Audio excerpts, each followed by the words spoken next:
It is 1 o'clock. Good afternoon from the 104.5 The Zone Studios. I'm Jackson Williams.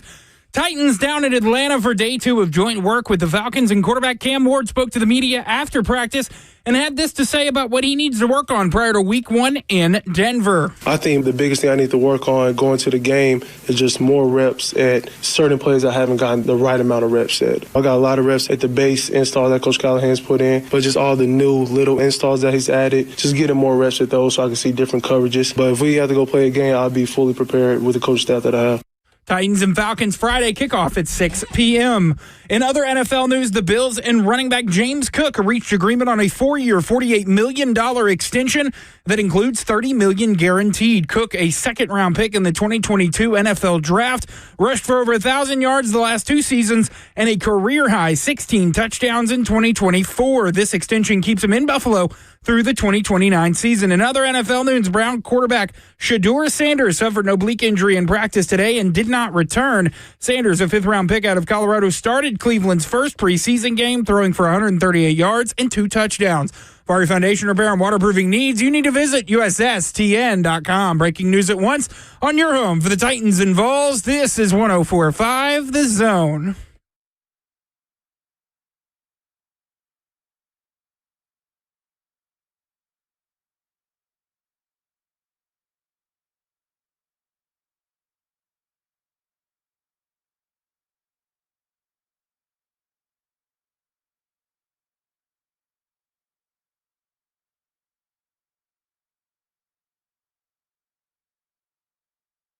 Cover 2, powered by All Four Seasons Garage Doors, off and running on a Wednesday, a hump day. Day 2 of joint practice in the books between Titans and Falcons. Preseason game number 2 coming up on Friday. Cam Ward meeting with the media. News in Knoxville about what Tennessee football will look like in the future. Oh, there is much to discuss. Buck Rising coming up at 120. Brian Billick at 140. Blake Topmeyer at 220.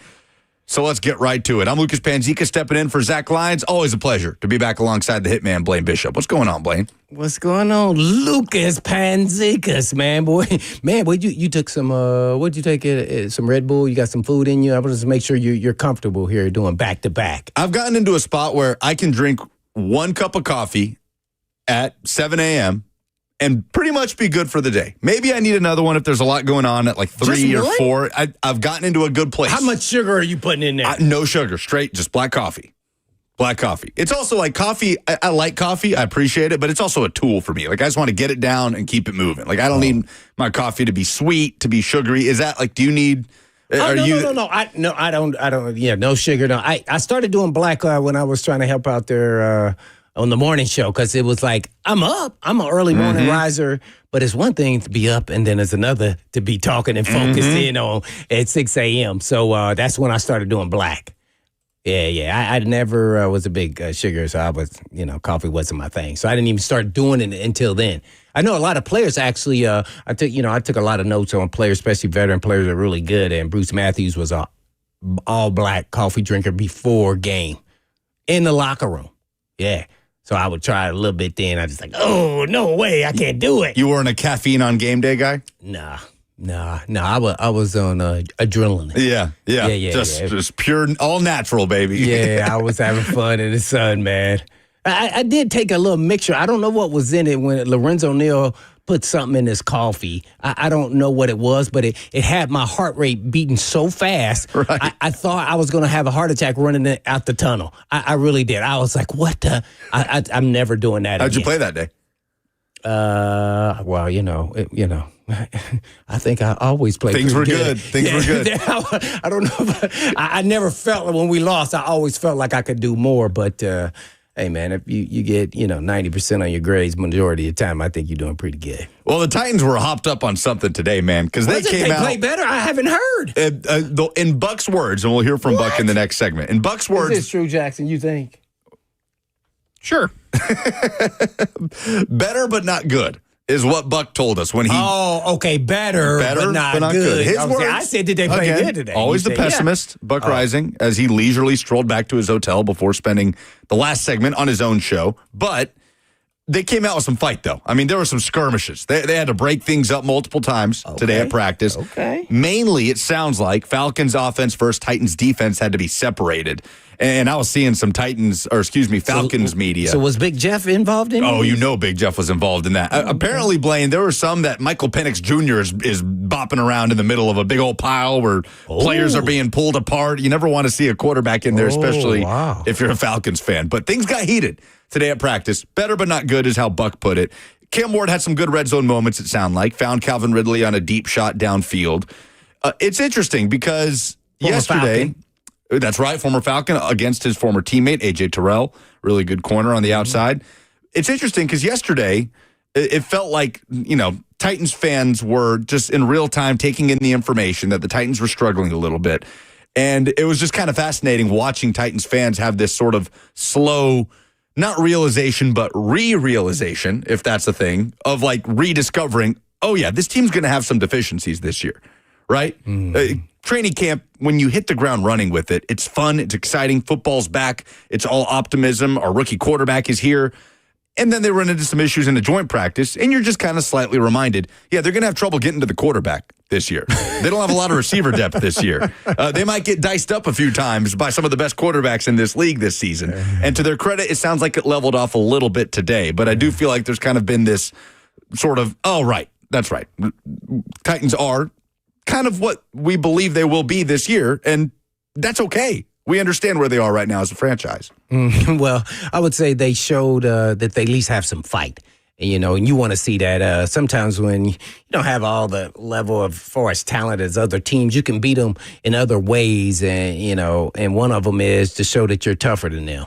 And eventually they will wilt. And, so they came out with a little fight, I guess is what I'm hearing. But they still probably lost all in the day. And their holes are going to be shown up in these type of scrimmages, which is pass rush, corner depth, and, maybe offensive being young as far as the quarterback and the receivers are up and coming and rising besides Calvin Ridley. You notice who is actually doing well, the guys who are established in this league. So there's a maturation process that, these players will have to go through, and they just got to be, doing it faster or sooner than we want. Here's what could really happen that could be the doomsday for the Tennessee Titans. They go win at Denver. You know why? Because that's great in the moment, but then that changes all of our expectations of now what they can be. Here's why. Sean Payton said they're a Super Bowl caliber team. Yep. Oh, he's won a Super Bowl, right? Said Bo Nix to be one of the top 5 quarterbacks in the NFL. He knows what it looks like. He knows what it feels like. So then everything changes, not only from the fans, but guess who else? The ownership, the coaches, everybody. And then we all know sometimes first week is fool's gold. It's happened here before. Yeah, so remember that Bucs game? Oh yeah, 2015. Well, Marcus looked like incredible. Like, oh my gosh. So, we just got to pump the brakes and know that this is a developing, growing team that has a lot of upside, and we got to see how much you can ride the quarterback and where can he help you and where does he still need to learn. And then, defensively, they're gonna have to make some serious stops to get after the quarterback. And Snead, as I've said before, is the key component to this defense because of you don't have a legitimate 10-sack pass rush guy. So you got to now create blitzing, different forms of blitzing, and put your corners on an island. And so they're going to be exposed. And, right now, to me, Brownlee, as much as I love his toughness and his grit, he should be a 3. And see, now he's pretty much a 1. I mean, so that's where you're at, and that's why that then hurts your depth. Really, he should be a backup, that's first guy off the bench or the nickel guy. Now, so all of a sudden now you understand where we're at. We're not there yet. You can't fix everything in one season. You got your franchise quarterback, at least you assume. It looks like, all bets are that he will be, and I would bet on that myself. So that's what you hope for. But patience, it's not going to be in the cards once the games start. We're all going to be expecting, we're going to, critique them and give them fair criticisms at the same time. If you're not winning, it doesn't matter. 615-737-1045 is how you jump in. We're also on 1045 The Zone TV, YouTube, Facebook, Twitter, and Twitch, powered by All Four Seasons Garage Doors. Let's hear from Cam Ward, recapping practice today, what the offense did well in a bounce-back effort, and some of the things he wants to work on from today's practice. What do you think that got better from yesterday to today as you go back and look at yesterday's practice and then compare it to today? Well, I just think we made plays today on the perimeter. The quarterbacks, us three, putting the ball in a receiver's position to have him let him make a play for us. So I think that's the biggest difference from yesterday and today is that we were able to make plays, in the passing game. I think the running game is always going to be one of our standpoints. I think today we averaged probably like 5 to 6 yards a pop every time we hand it off to the backs. And I just think the O-line just brought the physicality even more than what they did yesterday. What do you think when the ball leaves your hand and you realize you didn't put it out of bounds and the DB's got a chance there on that throwaway? Really just pain. So that's my first time doing it, so can't make it happen again. I mean, I'd rather do it in the practice, do it in the game, so I really don't even trip about it. The only thing you can do is throw it hard out of bounds or just throw it straight at their head coach or something. That happened in the game last week. It didn't get picked off, but it didn't make it to the sideline. I know you rarely make the same mistake twice, so what was it that, allowed it to happen today? Just not putting enough on it. Even when I throw on my back foot, I got to know to put more on it. And then just continues to learn the new rules. I don't really have to throw it far out of bounds. I can throw it right at the yard line marker and dirty right out of bounds. So just continue to just learn the new rule nuances of the NFL, knowing how to throw it away or when I need to throw it away, then also just put more on it. So that's Cam Ward talking about the interception he had towards the end of joint practice where he was trying to throw it away, kept it too close to the sideline, got picked off by a defender. Well, I'm going to say this. I was a little disappointed to hear that. That was my first time hearing it. I know you guys have been paying attention to it all day. And it's because after the game, I said you can't throw the ball in bounds even though it dropped. You just got to throw it and pick a guy. So now this is 2 times that has happened. And I think even the people who question him there, which are great questions, is typically he doesn't make those same mistakes twice. And he did, off his back foot. And so maybe he just didn't get enough on it. I didn't see the play, so I have no idea. With the 90-second rule, did you see the play actually ever happen? No, we don't get a lot of video. We get really no video of team stuff. So expect that here in Tennessee next season, by the way. But so I'm a little disappointed in that. Nothing to act like it's just some horrific thing, but he's saying it. Now let's do it. Let's do it. Now this is 2. This is 2. Now, you wonder if someone told him that after the game. We're assuming the coaches told him, at least I am, because I said throwing it in bounds in a soft spot, that was not good. You should have thrown it out of bounds to try to, hit somebody in the head over there. And he just said that. Yeah, he brought it. And that was on the 3rd down in the Bucs game on that first drive, right? The 3 and out, he's rolling right, and the throwaway. Not a big deal because it was a throwaway and it hit the ground, but it is a big deal because it can lead to you thinking you can make a play instead of just throwing it out. And matter of fact, 5 yards out of bounds. Mm-hmm. These great athletes can reach out there and snag that thing. I didn't see Chris Carter catch a one-handed pass right on the sideline on him, and I'm looking dead at him like there's no way he's going to get that ball. So, so you got to throw it away. It was the first time I've heard him a little bit, voice got a little shaky. Just pain. Yeah, well, that's tough. Got to learn tough lessons, but it's one hopefully, he'll learn and we'll never be talking about it again. Learning moments for the rookie. He will get about 2 drives on Friday, according to head coach Brian Callahan in preseason game number 2. 2 joint practices are in the books. In the lead up to that preseason game, Buck Rising was there for both of them. He'll check in from Atlanta next.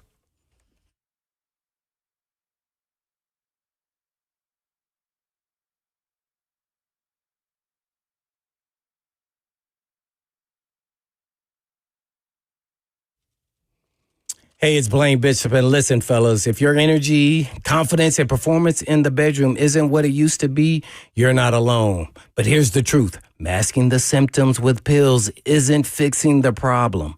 At Edge Peptide Therapy, they specialize in sexual health treatments that actually target the root cause of ED and performance issues, whether it's low testosterone, poor blood flow, or hormone imbalance. And even if you're not dealing with full-blown ED, there are programs that can help, improve your performance, stamina, and drive you to the next level. It's not about patching it. It's about getting your edge back for good. I've seen firsthand what it's done for men, and I know this stuff works. And all you have to do is just go visit edgepeptide.com. Yes, that's edgepeptide.com, and get back into being your best. Edgepeptide.com.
Better, but not good. That is how Buck described the second of 2 joint practices between Titans and Falcons earlier.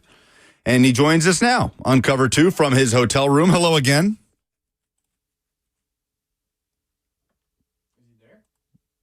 All right, par for the course. That's just about how the last segment ended, was Buck cutting in and out of Jackson. Do we have Buck or do we not have Buck? He is sitting there with his arms there. crossed. I mean, it seems every time you try to toss to me, it goes out in my ear, and then you come back and you're making a joke at my expense, and I just have to sit there and eat it until you come back into my ear. All right, boys. Talk about practice. Go ahead.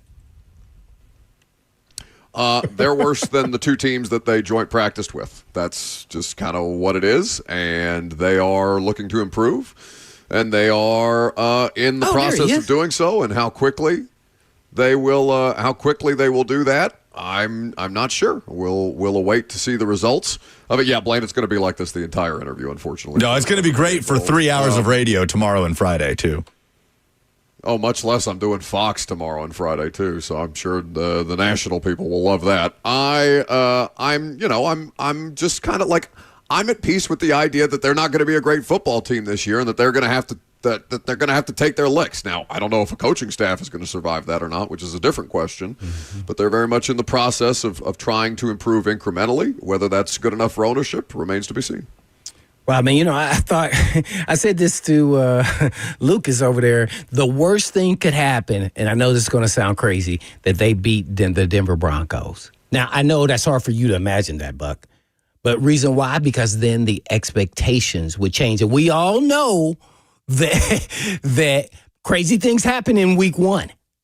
And so I don't know if that happened, would your expectations change? Oh no! I mean, we would spend all Monday, you, me, and everybody else on the station, Blaine, would spend all Monday trying to like tamper expectations, be like, okay, like I saw what you saw, but like just take it in stride, baby steps, kids, because LA's coming to town next week, and Jared Verse is going to be on his back the entire time. We're going to try and put Cam Ward on his back the entire time. That's such a week 1 is a liar type of moment, right? Week 1 is the dumbest week in the NFL season because the results of that I just don't think are as concrete. And no one game. It's a season of single game sample sizes, right? Mm-hmm. So you're trying to make sure that you can be reasonable with the expectation of it. And Denver winning at Denver would absolutely skew that. Now, would that be a bad thing? Of course not. It would be a tremendous success for them.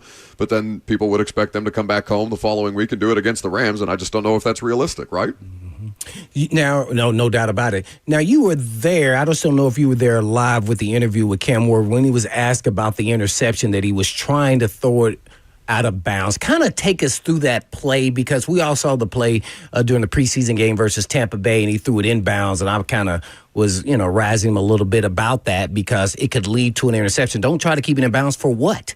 Throw it out of bounds. So I'm wondering, did somebody tell him to do that, throw it out of bounds? Because he did it again, but this time it was a pick. I don't know if he's just not putting enough on it, Blaine, when he does that.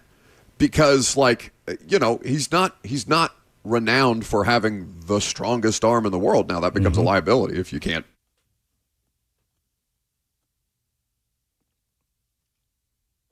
And so he gets flushed from the pocket. He starts rolling, and he goes to throw it away, and it lands enough in bounds that they're able to pick it off in that spot, and that's kind of the thing that he avoided in Tampa Bay, right? That landed between 2 Buccaneers players. That very easily could have been intercepted. And the weirder thing, Blaine, to me is like the stuff that Brian Callahan didn't notice on that. Like, he didn't notice until we pointed it out to him in that press conference that ball landed in bounds, and obviously that's not something that you want to happen. And I talked a little bit about that 4th and 2 play with Brandon Allen where he throws it out of the back of the end zone, and Callahan says his helmet communication for Brandon Allen goes out, and he's having to come to the sideline, and then Callahan says he's calling a play that he doesn't love. And then I'm looking at the clock. I watched the game back again today just to make sure, there's still timeouts on the board. You're that's what I said. What do they call timeout? Yeah. Call timeout. That's attention to detail is going to be so important for Cam Ward specifically. And I don't think that Brian Callahan lacks attention to detail, but there's some of these things that seem to slip through the cracks from time to time that just it's enough to make you wonder, and it's enough to like bank in the back of your head as you're evaluating them all season long as to, okay, how much of this are you actually able to communicate effectively, or how much of this are you not quite noticing? Because it's a big job to be a head coach. But I think Lucas and I talked about this yesterday. You coming off of 3-14, if you're Brian Callahan, you can't be my bad guy. Like that's not a place that you can exist. You have to be the most buttoned up of everybody, and I think he's cognizant of that. I hope he's cognizant of that. I don't want him to press. Obviously, it's a fine line for him to have to balance. Outside of Calvin Ridley, who's been consistent both days and getting catches and getting open in whatever, drill they're doing, 9-on-7, 7-on-7, whatever, who else has stood out to make you feel, okay, I think we got at least another, including tight ends? Jeff Simmons, I'm not worried about at all. I don't think there's any reason to be. The offensive line is we'll see what happens when Lloyd Cushenberry comes back in, and Corey Levitt's been holding his own, and I know he didn't have to see Vita Vea last week at all, but Lucas brought it up at the end of the show today, like he's sneaky confident in the offensive line unit. Okay. We'll wait to see what they look like when they're really tested in Denver, but I'm cautiously optimistic, and I feel genuinely good about J.C. Latham and Kevin Zeitler next to one another, and what that particular tandem looks like. But that's tight end. I think, and I'm not saying this out of turn. Gunnar Helm is who they believe to be the most well-rounded tight end on the roster.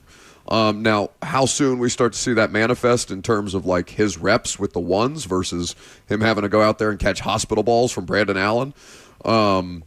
We still await that, and I'm sure they're going to make him earn it, as opposed to just looking at him and being like, all right, yeah, we think that you've got more ability here, or more ability to be a 3-down type of player and not a niche tight end or somebody that's very, very specific to a role. For us, I think that eventually they'd like to move in that direction. How soon that's going to be, I couldn't possibly tell you. We're on with Buck Rising from the Buck Rising and Lucas Panzica Burt Show. That's good. It's a mouthful, but I like it. I think it's in my contract that it's only allowed to be made. I'm pretty sure. Oh, I'm pretty sure I brought that up in negotiations. I think the contract states doing 3 hours of radio, too, and not gallivanting to Atlanta to waste time. You don't like the way that sounded, semantics. Buck? It No, I don't like good. that at all. I'm sure it'd look even uglier. Oh, that's why you didn't like it. The order was messed up. It should be Lucas, Burt, and Buck Show. That sounds so much better. BBL? It should be, but honestly, it's a BBL. Jesus Christ. It's a credit to me that I'm still holding the fort, Blaine. 5 years, they haven't usurped me yet. Oh, man.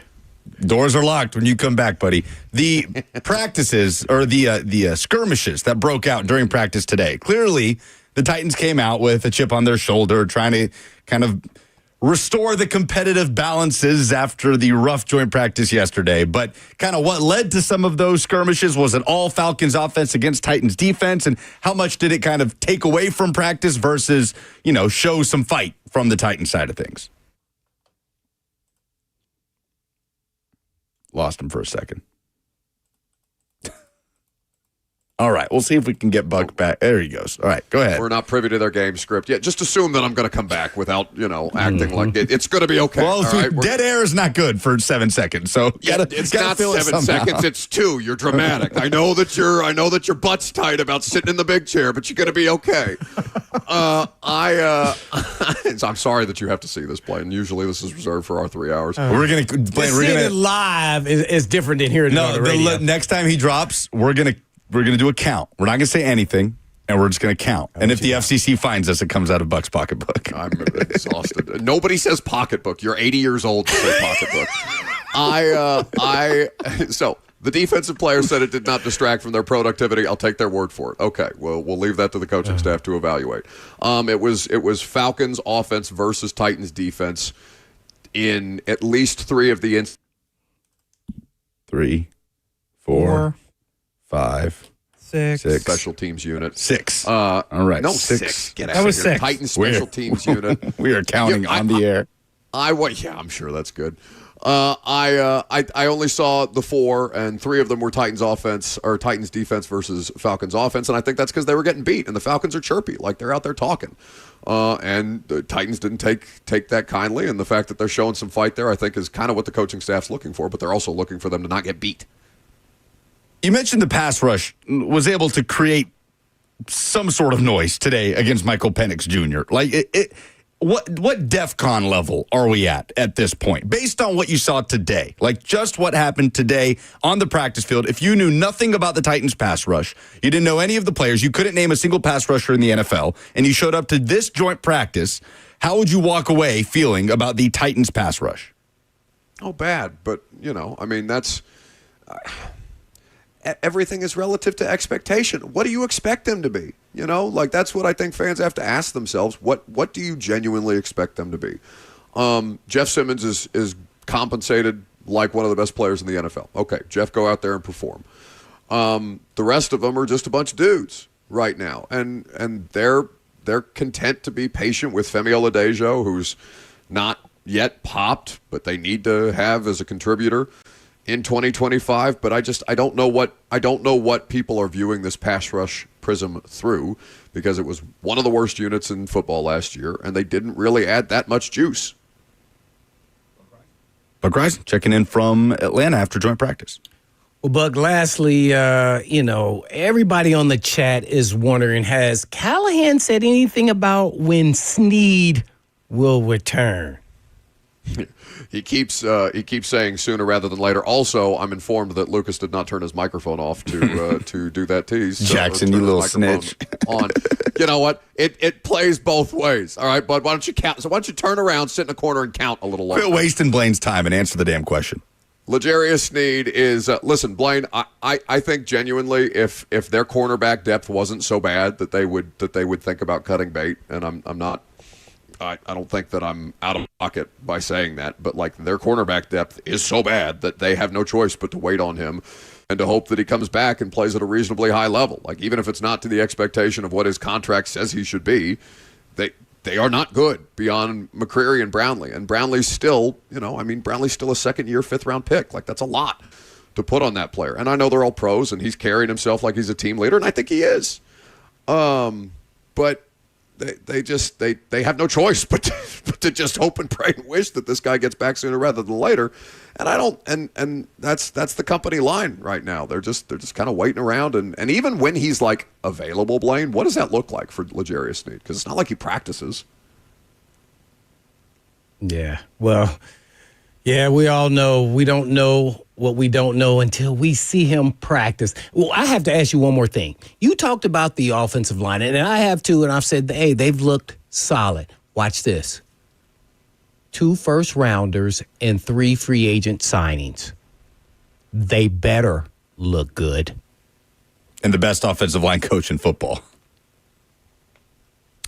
If they're not a genuine plus, then it's a failure. I mean, it's a failure on everybody involved. And I know the GM that drafted the 2 first-round picks isn't here, but right. I mean, those aren't the things that got Rand Carthon fired, right? Peter Skoronski and J.C. Latham did not get Rand Carthon fired. There's other things there.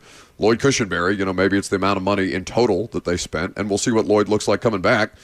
But they have to go out there and be ass kickers, Blaine. Like, it's been so long since you've seen a Titans offensive line. I would argue 2020, before Lawan blew out his knee. Mm-hmm. That's 5 years ago, the last time the Titans offensive line was a plus. It's exhausting. I don't have to tell Titans fans this, but like, not only have they not been a plus, they have actively handicapped everything that you try to accomplish. 5, 6, 7, 8, 9. All right, 10 seconds is the threshold. Right. That's it. We've had enough of Buck Rising for the day. Thank you, Buck. Always a pleasure. We'll Appreciate talk to you time. Tomorrow. Great job, man. We could not hear anything. Sorry, bud. You had great content, as I understand it. 10 seconds is too far. As long as my mouth looked good while it was moving. We got to draw the line somewhere. Man. Oh, man. That's great. Enough. All right. All right. We'll see you. Buck. We'll be back on tomorrow from his hotel room, I guess. So we'll react to some of that. And Brian Billick former Ravens head coach and NFL analyst, will join us coming up next on Cover 2, 104.5 The Zone.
Now, listen, we have some exciting news for you.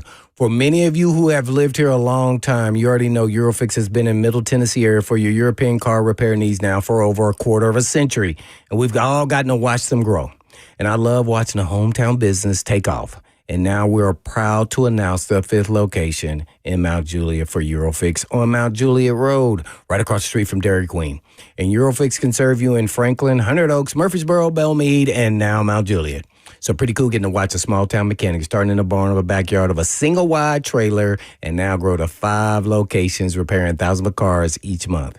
And at Eurofix, you get a 3-year nationwide warranty and a rental car is available with every appointment. And all you have to do is just give them a call at 844-EUROFIX. That's right, 844-EUROFIX, or you can visit them online at myeurofix.com. That's myeurofix.com. Oh, it's Tom Blaine, John.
Cover 2 is powered by All Four Seasons Garage Doors.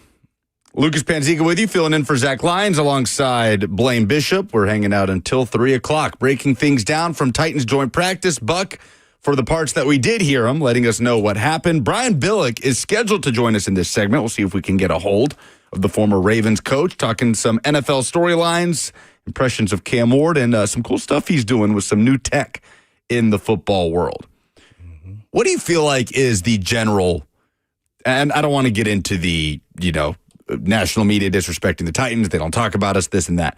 But that is a true statement, though. It is. But just for when they do, because I was talking about this yesterday with Robert. We played a cut of Marcus Spears on ESPN comparing Cam Ward to Jordan Love. Just some stuff about his confidence, kind of his disposition, things like that.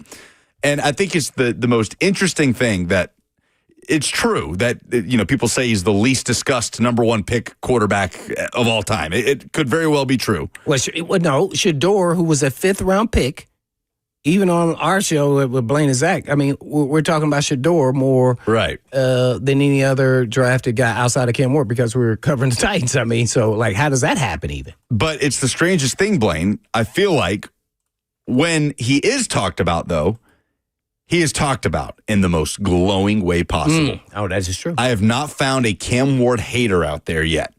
It is that this kid has got it, that Marcus Spears said the other day, Titans have their franchise quarterback, Louis Riddick, our Robert Griffin III, all of these analysts. And now Robert Walsh.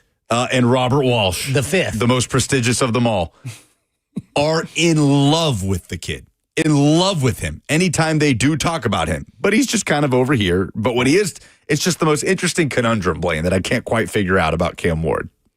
Well, it'll be real interesting because, at some point, the rubber's going to meet the road. And I want to see how he responds. This is the first time I saw him a little hesitant. I was like, yeah, you can't, you should know better than, throw the ball inbounds during the NFL game. I'm making an assumption, right? That he should know that. I don't know if he should or shouldn't, but the next go-round, not to do that. And I don't care if you didn't get enough on the ball. You got to do everything in your power. Nobody was holding on to your legs. This is at a practice, so I know nobody was holding on to them. Yeah. Now, if somebody's holding on kind of your power source, I get it a little bit. But there, you got to get that thing out of bounds at all costs. Matter of fact, in a practice, you can even throw it out backwards out of bounds. Man, it doesn't even matter. They're not going to say you were down or not. So I just want to see gradual improvement. But one thing that makes me really nervous is the offense is improved. You got to think the running game's improved. Everything hedges their bets is with Cam Ward for the team to have success. When I say that, it's because the defense isn't elite. I'm hoping average, middle of the road, with no elite pass rusher, no elite corner at this time with Snead down. So we got to get them to produce points. And that's the way you beat teams. And I just don't think this team is equipped enough to outscore people. They just scored 7 points in a preseason game. Now, I know there's a lot of factors in that. And the 7 points came from Cam Ward. But at the same time, we got to show that this offense can score points to help the defense, not the other way around, because the defense is actually the weak link of this team this season. Well, we just went through the offensive line, the high picks, the free agent signings. So they should be okay, and they should be able to carry the team. I just don't think it's going to be that way if you're relying on a rookie quarterback. Even as good as Cam Ward is, even with his leadership skills, even being a quick learner, that's a tough task for anybody. Even as familiar as he is with having to be the guy to outscore the opponent with the dreadful defense on his sideline like it was with Miami. This is a different animal. Yeah, it's a different animal. With the NFL and the guys chasing them and the athleticism that it'll be going against in secondary. So it's a little concerning in just overall team. And I think the team and the organization understands where they're at. It's just hard for us as fans because I want to see excitement. I want to see them be explosive on offense and put fear in defenses, and I don't see it. So then when I say that, I say, okay, can the defense help them? And I go, no, they are maybe good at stopping the run, good, and they're not very good at pass rush. And then they're not elite at secondary. That is a recipe for disaster. I've been on horrible teams. And guess what? We were 2-14, and we lost almost all those games by 3 points or less, or 7 points or less. So I just, man, it's going to be an uphill battle. I'm just hoping that they show enough and stay in games and win enough games to say, okay, now this next year will be the time where everything comes together, because now you're getting some more pieces to the puzzle and you get some more veteran signings.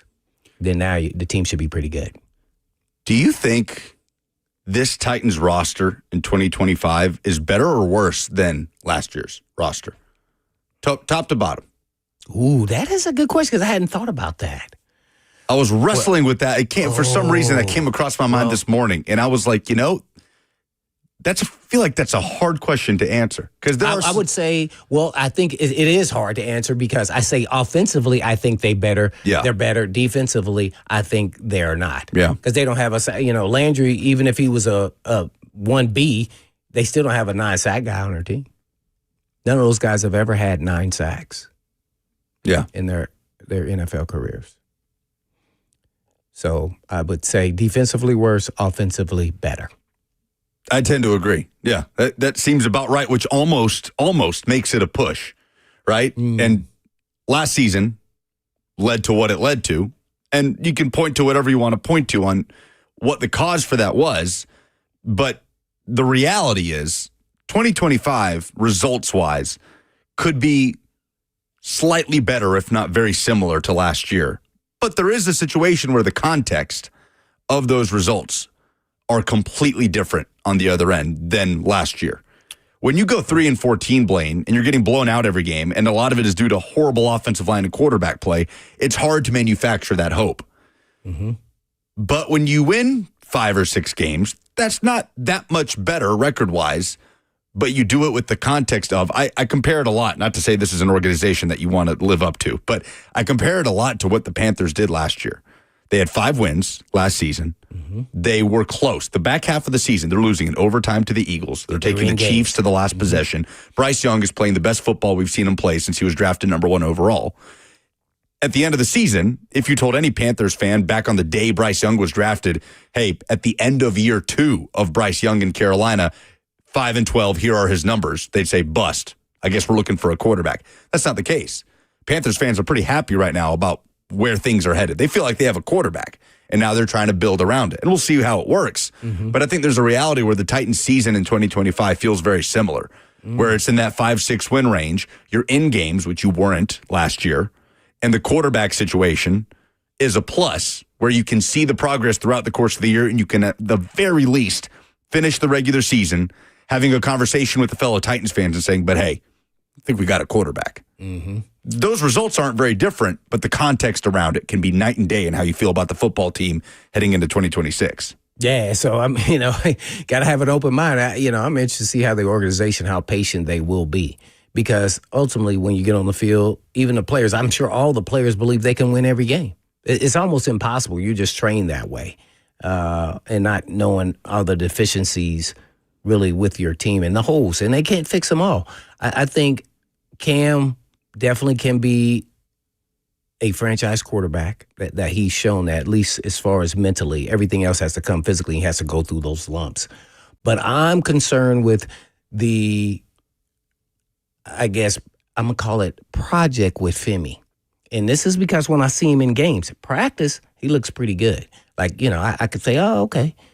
Well, in the game, I didn't see what I really wanted to see. So I'm going to really pay attention to him to see if he makes progress, this next preseason game. And I want to see him get around the corner. I want to see him raise havoc.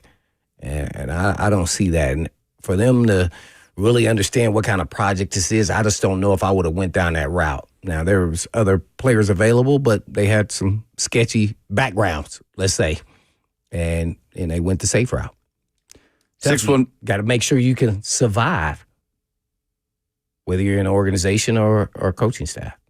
Yeah, Femi Oladejo, his development, All eyes are on him these next 2 preseason games. He's got to be an impactful player as the Yeah. second pick. Yeah, and maybe it's not a situation that's set up for success for him as a guy that's played this position less than a year, but it's just kind of the reality of the situation, right? You have what you have. It's unfair, Yeah. but you know, the cards are dealt. You got to step up. 615-737-1045 is how you jump in. Let's go to the phones with Luke in Dixon up next. Hey, Luke.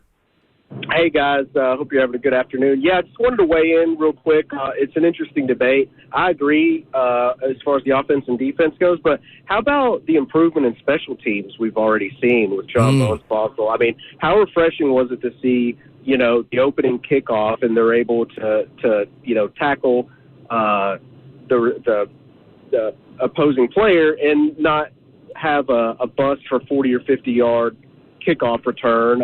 Same with punts, everything. So, I mean, I think that'll help tighten the gap a little bit of these games and those huge blowouts. But I am worried about their inability to get to the passer, you know, so we very well may see some more of those plays that make you want to rip your hair out, like Drake May, you know, scrambling for 30 seconds and then throwing a touchdown to tie up the game.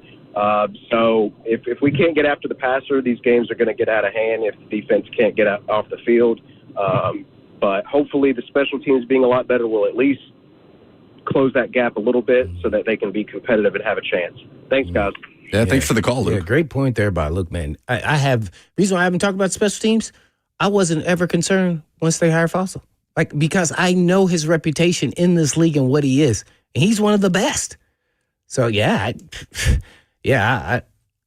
maybe I'm overlooking it, but I'm not concerned. And you know, the punting and everything else, I think he had a shank there, and then it kind of rolled. But as far as how they play, oh no, I'm not concerned with that at all. No, not at all. 615-737-1045. That's how you jump in. We're also on 1045 The Zone TV, YouTube, Facebook, Twitter, and Twitch. The road to 20,000 subscribers on YouTube. Just hit that button, hit the like button while you're there hanging out in the F&M Bang chat. Lucas Panzica filling in for Zach Lyons today as we are with you until 3 o'clock and powered by all 4 seasons garage doors. So, 2 joint practices in the books between Titans and Falcons. Preseason game number 2 coming up on Friday. And we're at a certain point in training camp where we have enough information, I think, to start to apply it to expectations for the Titans in 2025. Not to say that we're sitting here to do regular season record predictions, but at least to talk about some of the strengths and weaknesses like we have been with the pass rush and other areas where they are expected to improve. So let's continue that conversation. Where do we feel the most confident right now about the Tennessee Titans and their roster this season? We'll talk about it with Hour 2 of Cover 2 coming up next on 1045 The Zone.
Second hour, cover 2, powered by All Four Seasons Garage Doors. Lucas Panzica here, filling in for Zach Lyons today and tomorrow, alongside the hitman Blaine Bishop, with you until 3 o'clock, dissecting, reacting to everything coming out of joint practice between Titans and Falcons ahead of Friday night's preseason matchup. Week 2 of the preseason. Is this the point in training camp where, like, what are the dog days of training camp?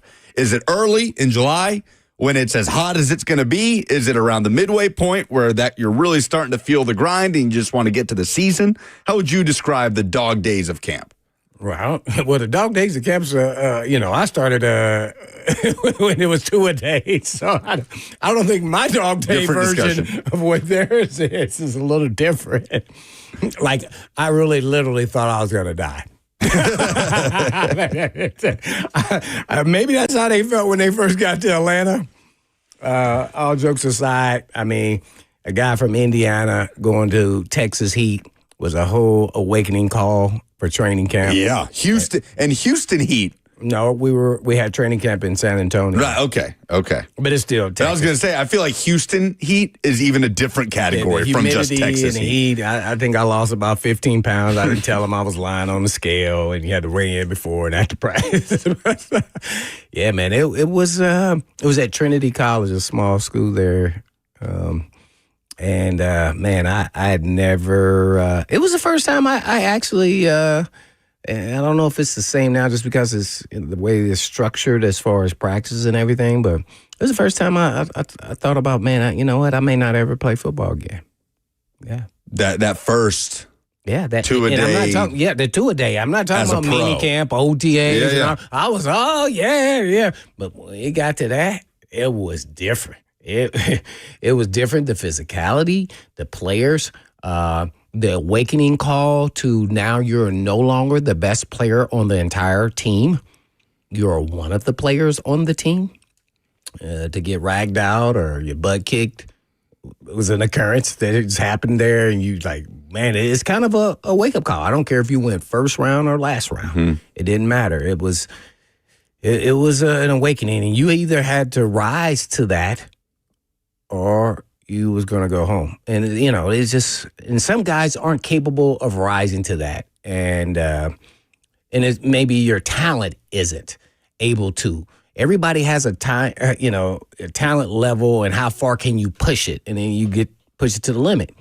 And some, I think that's why when they get to the pros, the game is so much faster, even at big programs. I'm Notre Dame, Alabama. You go, man, that guy, I thought he was an All-American. I thought he'd be a great pro player, and he's just an okay player, or he's just a special team. Things are moving so much faster. So I had to gradually use my brains to help me think and run faster to a certain extent, to identify things. So I use that to my advantage. Eventually, I had to figure that out during training camp. And I would say my toughness, my mental fortitude and toughness and denial was, I would go against anybody. It didn't matter. And I think that helped me, but that didn't get me in. I eventually had to start making plays.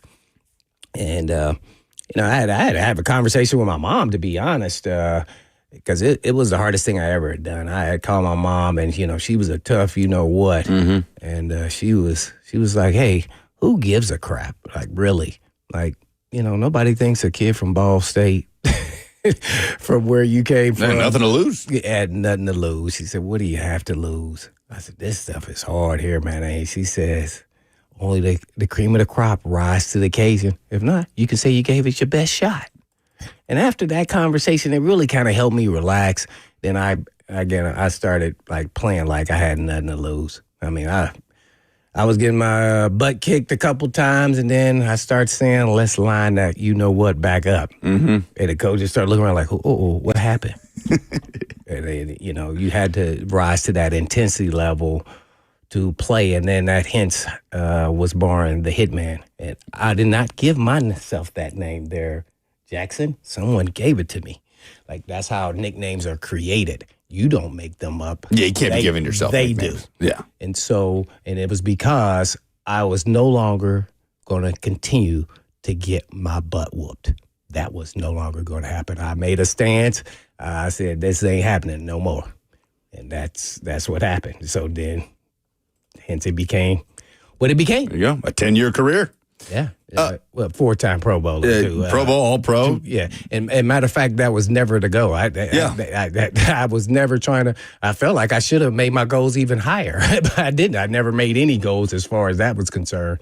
But man, yeah, it's tough. So you got to say, during my era, that was tough. In this era, this is tough. They probably feel somewhat the same. In different ways, but it's all new. Like we're up here talking about Femi. That's why I say he needs to get better with every rep in a game, because it's really unfair to expect him to be this world beater pass rusher that the Titans need him to be immediately. That's just not going to happen. But expectations are going to be there. It's just no way around it. We got to see progress. We got to see Cam Moore throw it out of bounds. We can't see him throw it in the field. We just can't. The team isn't good enough and can't afford to not do those kind of things. Got to play smart, be a smart player, and play with the intensity and tenacity. When you're overmatched with the talent, you can sometimes beat those teams. Everybody's playing as one. And that's what they got to figure out. Yeah, that feels like, given the importance of the position, the lack of proven experience, production on that end, the pass rush feels like the weakest link across the board on this roster right now in terms of what can directly lose them games this season.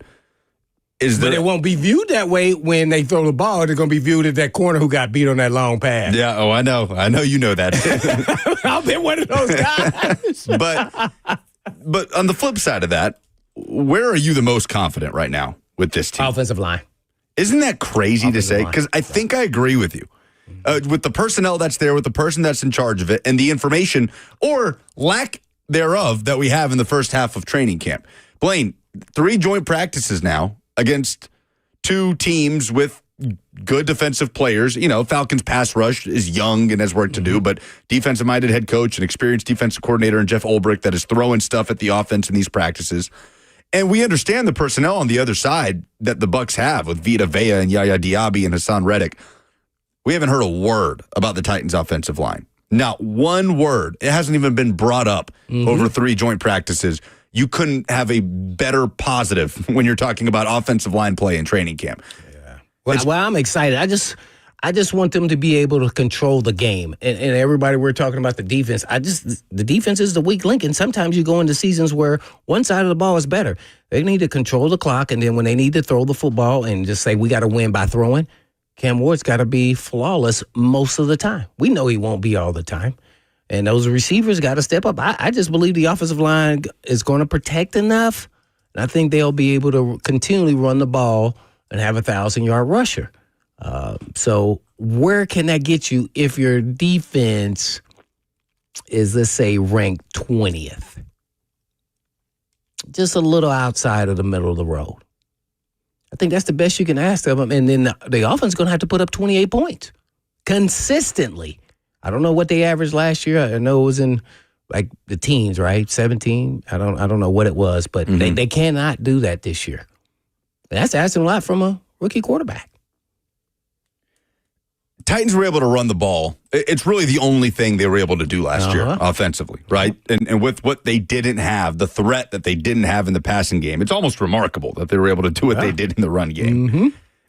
That's where my mind immediately goes. The offensive line, yes, and the expectation that's there, even with how bad it's been. But to your point, 2 first-rounders and 3 free agents that you brought in for a reason. For big dough.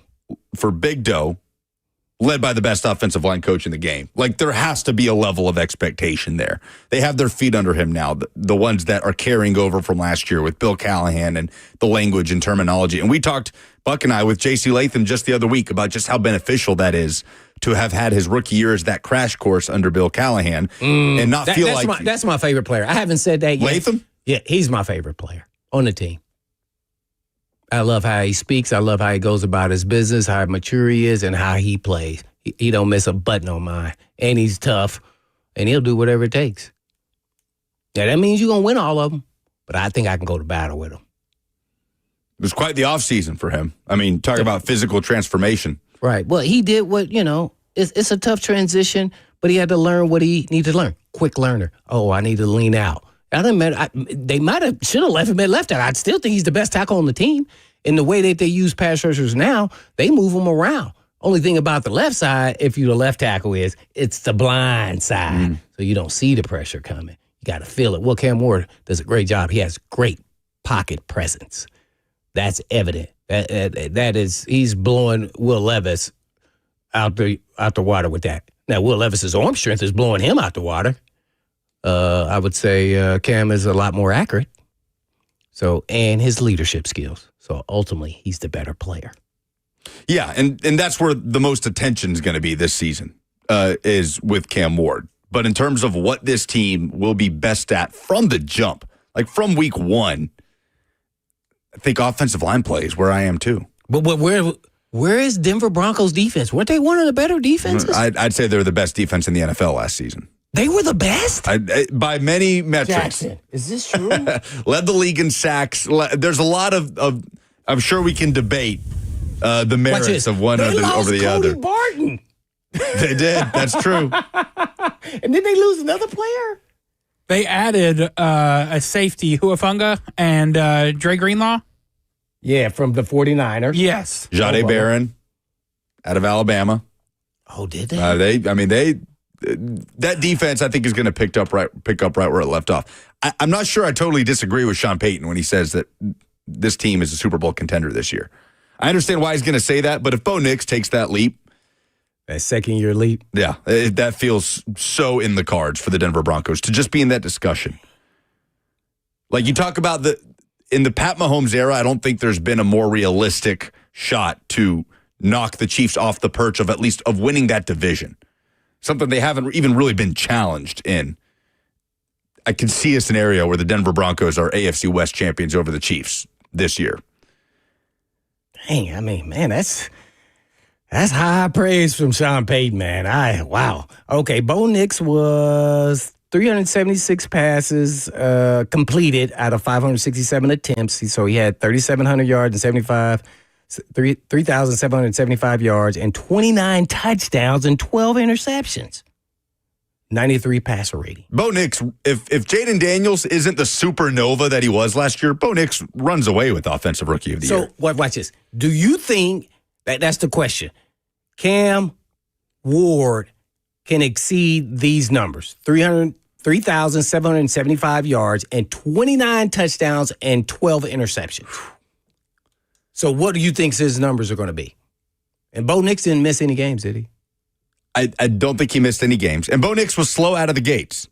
I mean, Bo Nix, I think it took 4 weeks before he had a touchdown pass. He also rushed for 430 yards. Yeah. We won't see those type of rushing numbers from Cam. It's not the type of player that he's been. So what would be your goal? Or you want to think about it on the break? Think about it on the break. I'll think about it on the break. And we'll also have a college football discussion with Blake Topmeyer of USA Today, SEC columnist. He'll join us as we're right up on the cusp of the start of the college football season. That's next. It's Cover 2 on 104.5 The Zone.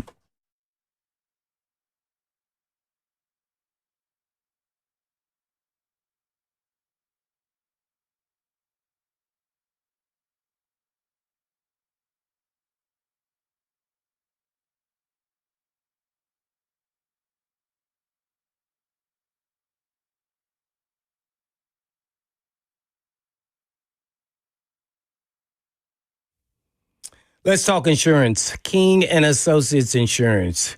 They're independent agents, and that's a big difference. But it goes beyond just having multiple companies to shop, weeding out the non-competitive companies, keeping great relationships with the biggest and best, along with bundling.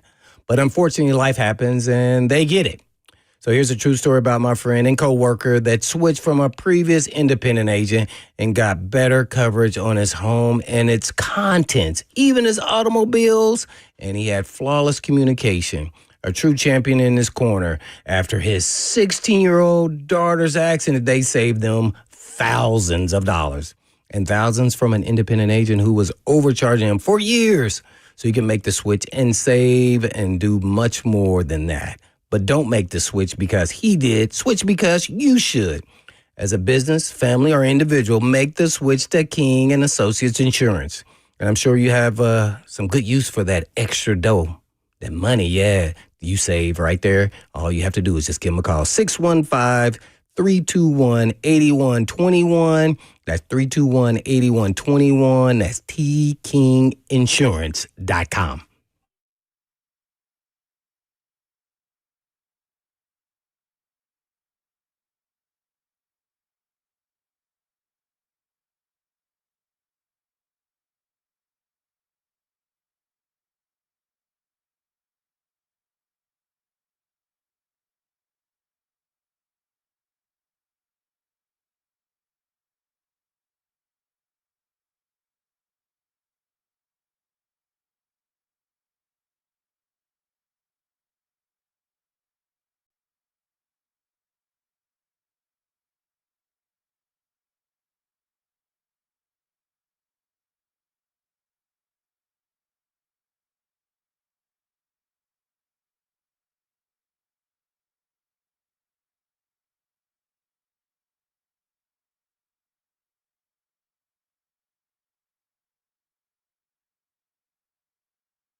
It's a beautiful thing when you can look at the calendar and realize that we have one more Saturday without college football. That's it. It's here. Week 0, the chips and dip of the college football season. The chips and dip is a week from Saturday. It's not for me. And Blake Topmeyer of USA Today joins us now. Do we consider week 0 the official start to college football, Blake, or is it just kind of an appetizer that gears us up for week 1? Yeah, it's the soft opening. It's like when a new restaurant opens and you get the friends and family crowd that gets invited out the week before, and then you get the full hard open to the public the following week. Week 0 is the friends and family soft opening. There you go. You got to be special to get an invite to that soft opening. So I'm going to feel special watching Kansas State play in Ireland in week 0. But the AP poll, another sort of precursor, one of those touch points that'll let you know the season's right around the corner. And Blake, you wrote about this for USA Today. Where did the AP poll err the most egregiously to you a couple of days ago? Yeah, it was interesting because I thought the AP poll corrected a few errors from the coaches poll that came out the previous week, but then, vice versa. I thought the AP got off in the weeds in a few directions as well. So a few things that I think the AP got right first. I thought they corrected Kansas State, playing in that week 0 opener that you discussed. Kansas State was higher in the AP poll than the coaches poll. I thought that was appropriate. I thought having Oklahoma ranked by the AP was appropriate after they went unranked by the coaches. And I thought Tennessee was overranked by the coaches at number 18 and the AP corrected course there at 24. In the other direction, I thought the coaches I agreed more with the coaches on having Ole Miss at number 15 versus the AP having them down at 21. I think Lane Kiffin and Ole Miss have reloaded with another good haul of transfers. Believing in Ole Miss, though, does require believing in Austin Simmons, the new first-year quarterback there. But I am a believer. I saw him thrive in that relief appearance against Georgia, and I've heard nothing but good things about him. So I think he's going to enjoy a strong debut as a starter. I also thought both polls overranked Florida. The AP had them at 15, the coaches at 17, and I thought the AP overranked Texas A&M at 19. Blake Topmeyer of USA Today at @BTopmeyer on Twitter with us on Cover 2. Well, Blake, give us your boldest of bold predictions on way too early. Who wins it all? The boldest of bold, I'm going to say Clemson, and maybe that doesn't seem so bold because the AP have them at number 4. It looks a little bolder through the prism of the coaches poll, in which they're number 6. But either way, I still feel like Clemson is flying kind of below the radar, and that's probably in part because they lost 4 games last season. But when you look at what Clemson returned, there are a few teams in the country that returned as much proven production as what Clemson did. They have the nation's best defensive line, and they arguably have the nation's best quarterback in Cade Klubnik, who struggled in that season opener against Georgia last year. Didn't look good in that one. And if that's all you saw of him, you're confused as to why I'm saying Cade Klubnik might be the nation's best quarterback. But after that opener, he progressively got better throughout the season and really finished the season strong. A lot of experience. So I think Clemson is a national championship sleeper. And if you want to go further down the rankings, I think LSU at 9 is a national championship sleeper. Another team that lost 4 games last season, but man, they nailed it in the transfer portal. I think better than they ever have. Well, I was going to say in the Brian Kelly era, but that really encompasses, sort of the transfer portal. So, yeah, LSU nailed it in the transfer portal better than they ever have. I thought they got some personnel that can help their defense that's been slumping for years. I think LSU's wide receiver group is one of the best in the country. And much like Clemson, LSU has a very proven quarterback in Garrett Nussmeier. It's interesting. There's going to be so much attention on Texas and Arch Manning against the defending national champions in Ohio State in week 1 for good reason. That's a huge game. But the other game in week 1 that's just massive is LSU at Clemson. We're talking about national championship contenders. It's not just Texas versus Ohio State. There's 2 more getting on the field together in week 1, and that's LSU at Clemson. Well, we're with Blake Topmeyer. And Blake, I have to ask you, Tennessee, now with the change of quarterback, is it still fair to think that they should be a playoff contending team? I know you have them, at 24 and, think that's where they should be at. But do they take a step back with the change of quarterback, even if they get solid play? Yeah, I think they are going to take a step back. I think Nico's mid-April exit had to alter the realistic expectations of Tennessee. I mean, that really puts you behind the eight ball when you're losing your starting quarterback that late in the calendar. And what it also does is it limits your options of replacing him. If Nico would have left in the winter, Tennessee would have had a deeper collection of options to replace him, because that's when most of the portal activity takes place, particularly for those top shelf quarterbacks. And I believe, Tennessee pursued quarterbacks that they weren't able to get in the spring, because not many quarterbacks, quite frankly, are willing to do what Nico did. When Nico transferred, there was this knee-jerk reaction in sort of the widespread narrative that this is the new move for quarterbacks. They're gonna put their team over a barrel in April, and if they don't get what they want, they're going to walk out the door. Nobody really did that. Nico was the exception, not the rule. And I believe Tennessee tried to uproot a sitting starter elsewhere and was unable to do that. And so they did what they could. They got Joey Aguilar on the backside. I think given the situation, that's making chicken salad out of chicken poo, and that's the best they could do. But the bottom line is Tennessee is in a worse position at quarterback today than they were on April 1st. That's just the reality of it. Doesn't mean they're going to have a losing season. I think Josh Heupel has proven he's a very high floor coach. I think the schedule is also accommodating. Tennessee will play the 4 worst teams in the SEC. That's an excellent draw. The non-conference schedule is accommodating. So I think Tennessee is going to have a season where they can finish in the top 25. But when you consider the losses of last season and then add the quarterback change on top of it, I think that's too much for Tennessee to get back to the playoff. Well, here locally, another quarterback that's still here, Diego Pavia. I mean, can he duplicate and even have more success at Vandy this year, or will they stay the mean?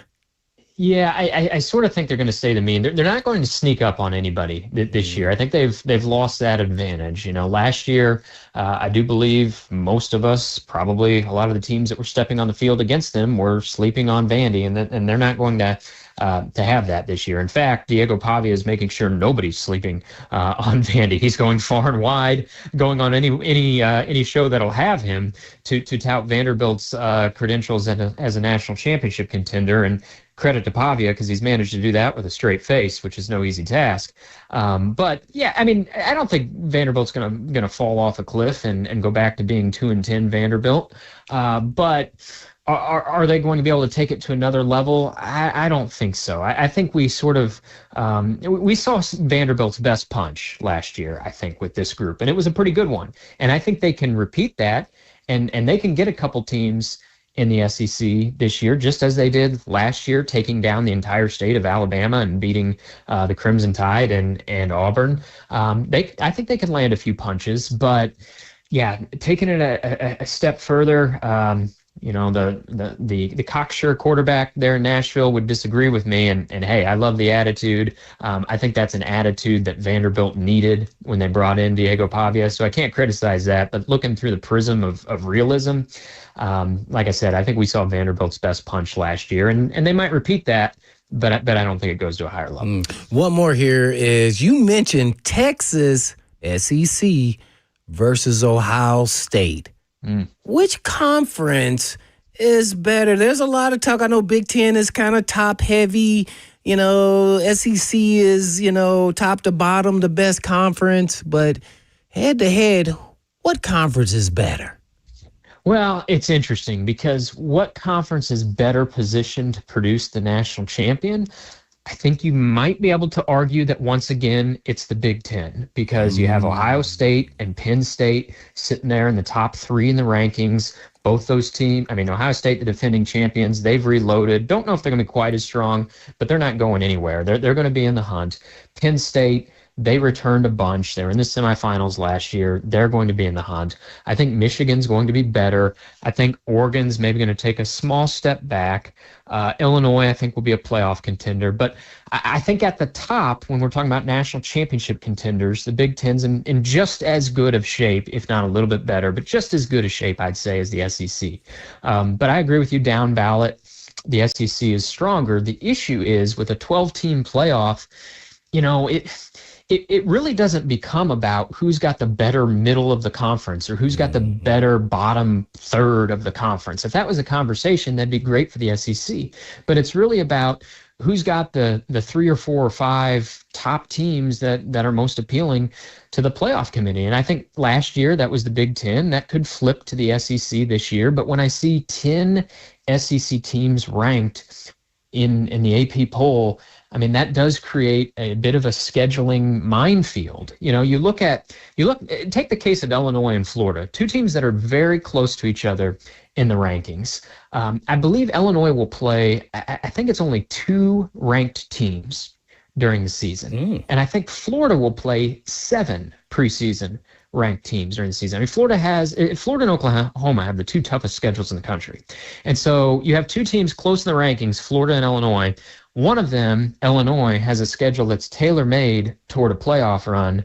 And one of them, Florida, has like a murderer's row on their schedule. And so I'm not saying if Illinois makes a playoff that they'll be undeserving, but what I am saying is I think it's a little bit easier in the Big Ten to get one of those favorable schedule draws that can help position a borderline team for playoff contention, whereas Florida, might be of a very similar caliber to Illinois. I think they're going to have a much harder time getting the record necessary to get into playoff contention. So overall, I think both conferences will have a very similar number of playoff teams. If I had to pick it today, I think I'd say each conference gets 4 teams into the playoff. Of course, last year it was 4 for the Big Ten, 3 for the SEC, and, well, we never heard the end of that from several voices in the SEC for the months that followed. Is it 2 back-to-back years as Big Ten has won? Yeah.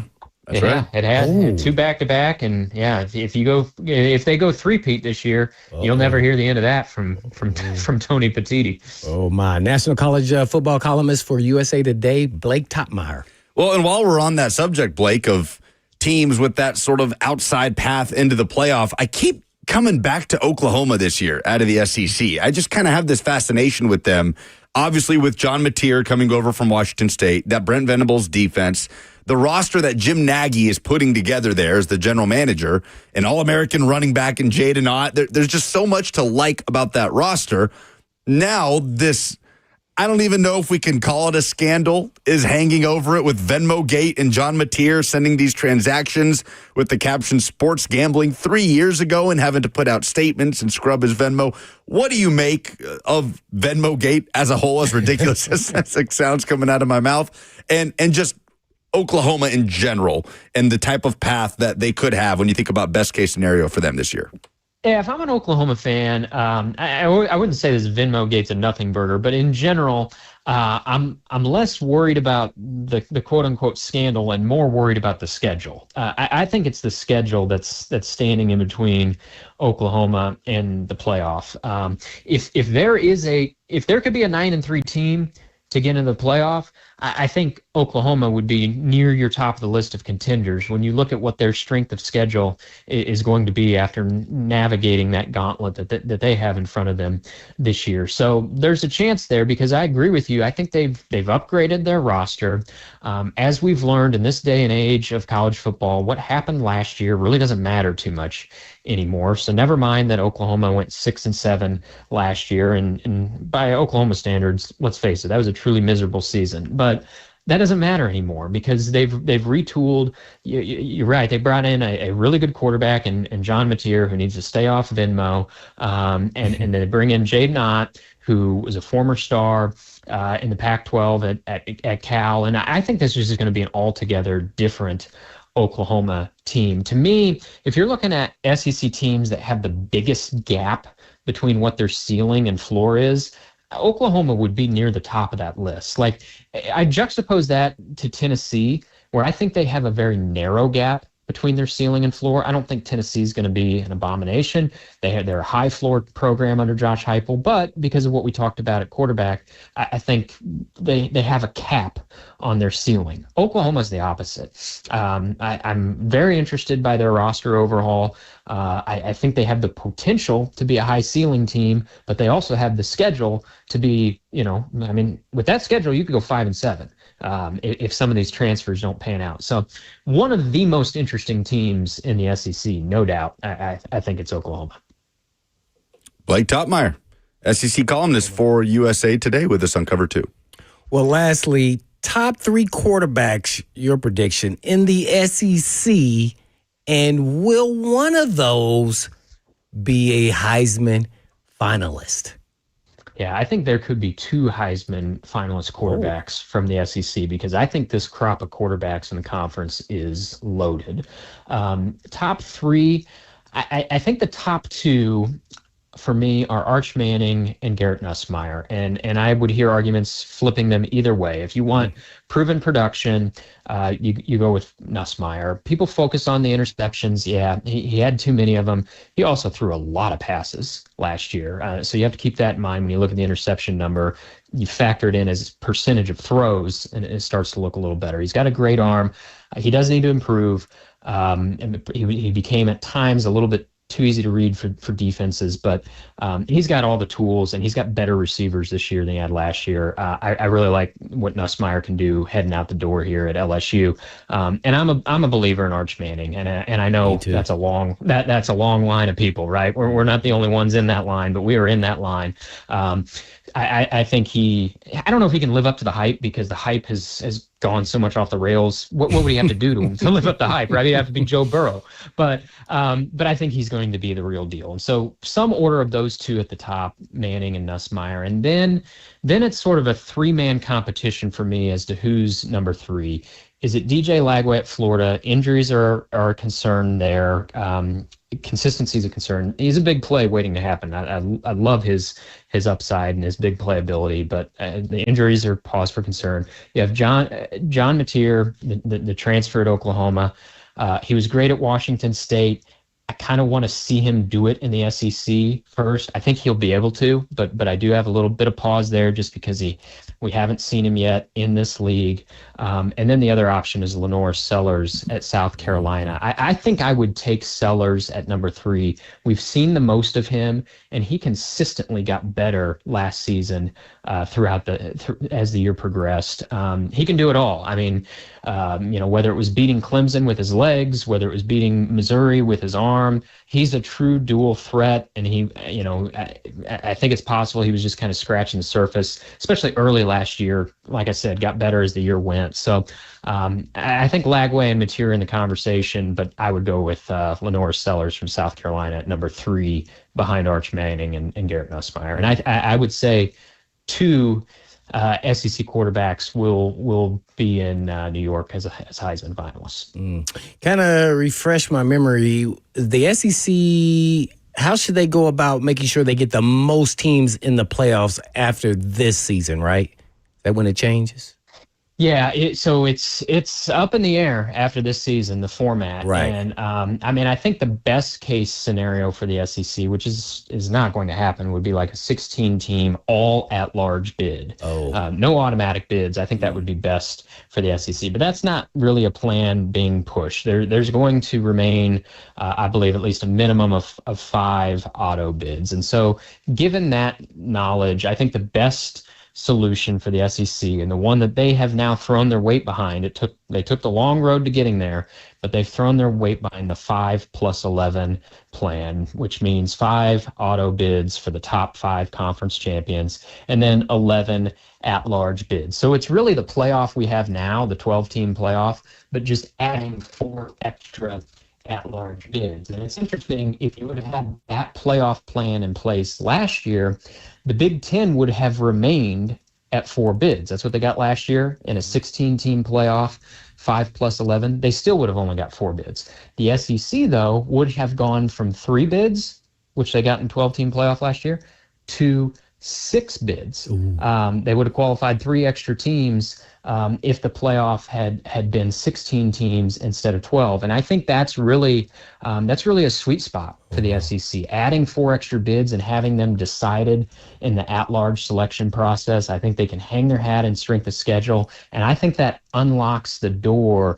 to 9-3 teams in the SEC, because that's what you had a logjam of last year, and it put the committee in a tough spot. Everybody wants to throw stones at the committee, but they really were in a tough spot deciding between 11-2 SMU, ACC runner-up, versus a 9-3 Alabama team that lost to Vanderbilt in Oklahoma. But you get that field to 16, and those 9-3 SEC teams that can point to their strength of schedule, I think they're finding the committee smiling upon them in that scenario. So the Big Ten's got a different plan. The SEC has pivoted away from that Big Ten plan, and the Big Ten has no allies at this point behind their plan. So if the SEC can find a way to get that 5+11 format across the finish line for 2026 and beyond, I think that's the best case scenario for the SEC. Blake Topmeyer, SEC columnist, USA Today, our guest. Blake, thanks so much for the time, man. Can't wait for the season. Yeah, good talking to you guys. Great stuff. All right, same to you. Follow him on Twitter at @BTopmeyer. All right, the University of Tennessee has just made a big announcement about the next 10 years of the athletic department. We'll tell you what that is next.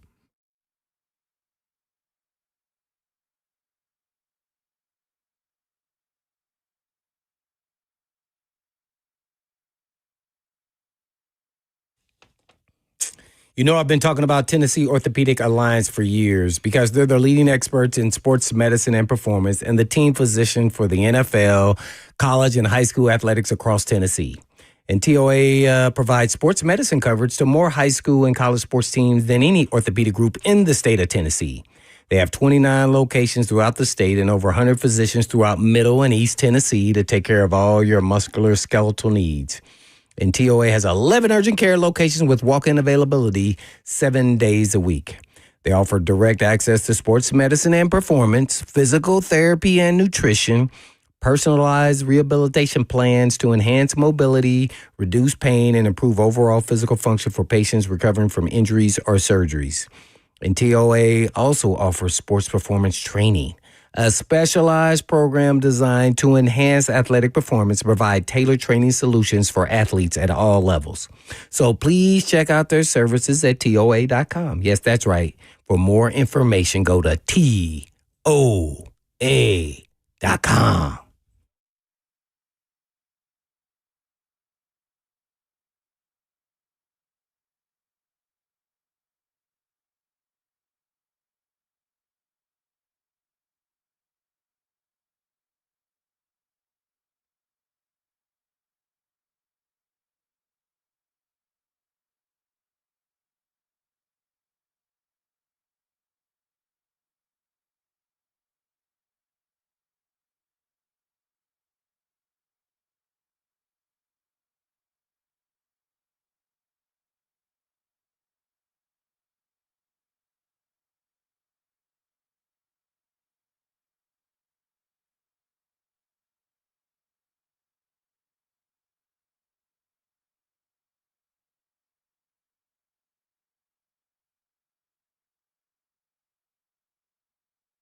All right, if you know, you know.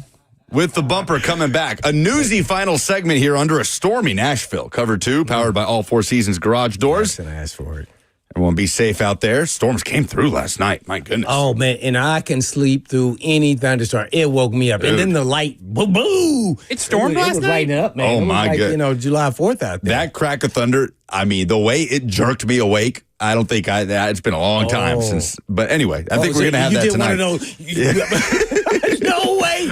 I'm up flailing around at 2 They knocked a.m. out your computer? Oh, did you lose it? Yeah. It's all right. I got you covered because we have news.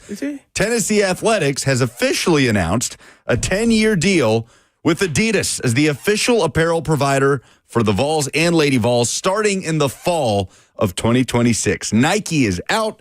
Adidas is in, an offer that was simply too good to refuse. Athletic director Danny White is calling it the best apparel deal in the history of college sports.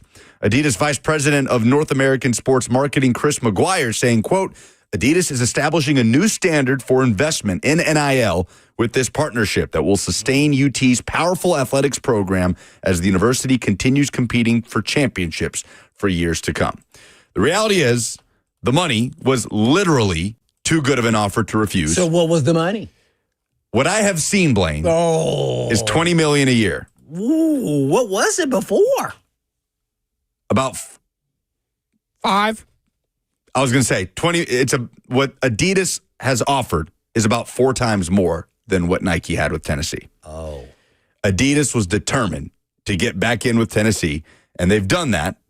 And that's going to be the fundraiser for Danny White for the next 10 years. Man. Now, Tennessee fans are having very mixed reactions to this. They don't like their gear. It doesn't look sweet. But guess what's going to look sweet? Your big fat pockets when those players are running out there because you got some 5-star. Well, that's the thing, right? I mean, how many? And you can get the Nike stuff on clearance in a couple of months. Good point. Good point. Well, how many kids now are making college decisions based on apparel? In a world where... I don't know. You guys know better than me. In a world where there are checks being placed in front of you now. Like, how important is Nike to you when there's $100,000 difference at the Adidas school? I think it may parlay, give me a guess, tell me if I'm wrong, more so in basketball than football. I don't know if that's right or wrong. I just think that the way the AAU deal worked, maybe ask Ron Slay, the gear. I think, if you got your pockets heavy as a football player, I think, I think I do like Adidas.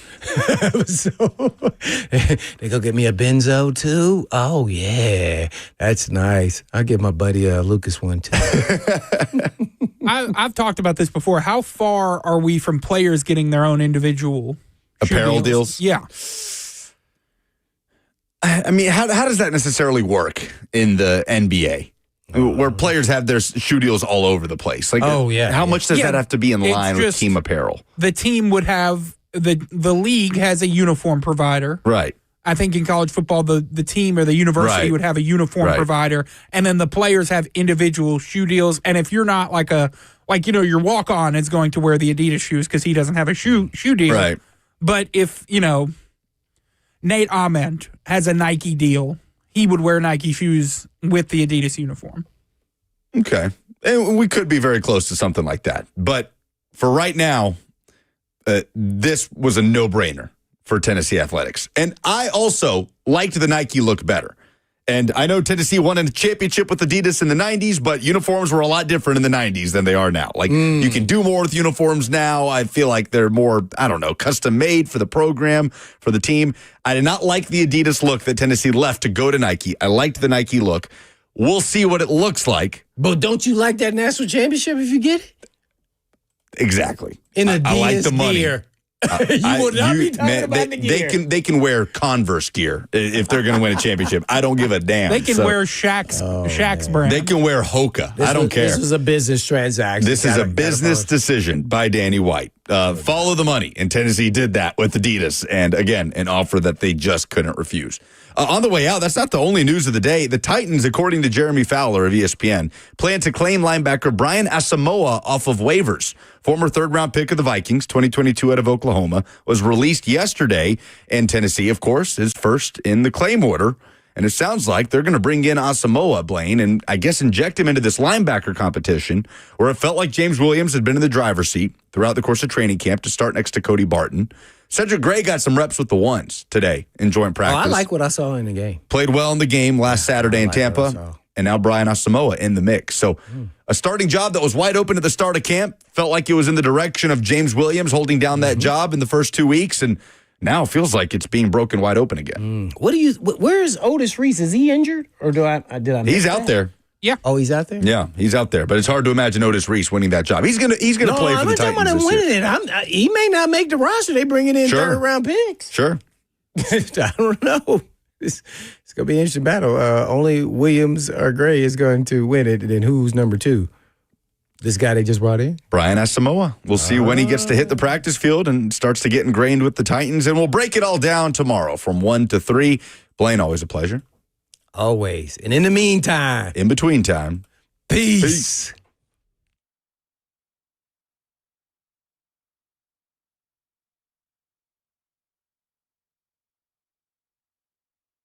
Let's face it, buying a vehicle should be straightforward and stress-free, and that's exactly how Two Rivers Ford has been doing business for decades.